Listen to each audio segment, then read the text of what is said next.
Gli appuntamenti di giovedì 23 gennaio. Fino al 16 febbraio il FAI, in collaborazione con l'archivio Ugo Mulas, ospita all'Abbazia di San Fruttuoso di Camogli la mostra Ossi di Seppia, un dialogo tra due linguaggi artistici, la fotografia e la poesia, e tra due grandi maestri della cultura italiana, Ugo Mulas e Eugenio Montale.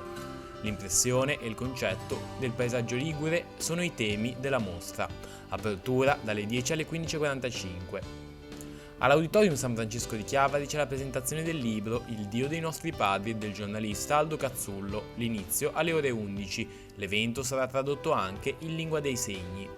Il potere della gentilezza sulla salute è il titolo del primo incontro promosso da ASL 3 e Università Popolare Gao sui corretti stili di vita per gli over 65. Alle 16 al centro civico di Via Bobbio a Genova.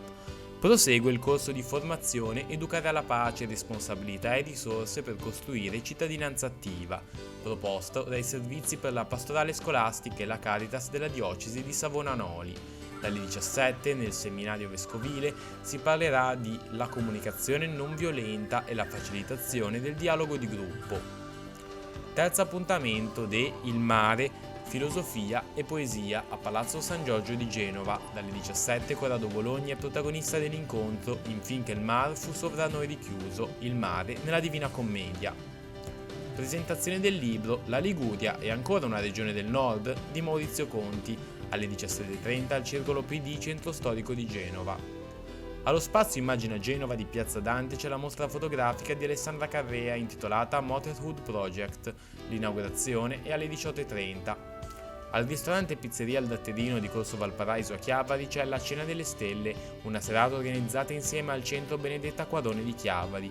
Partecipazione su prenotazione chiamando il numero 380 74 29 834. L'inizio alle ore 19. Fino a domenica 26 gennaio è in tournée l'Edipo Re di Sofocle nell'allestimento a firma di Andrea De Rosa con la traduzione di Fabrizio Sinisi. Lo spettacolo è al Teatro Nazionale di Genova fino a venerdì alle ore 20:30, il giovedì e il sabato alle 19:30, mentre la domenica alle 16.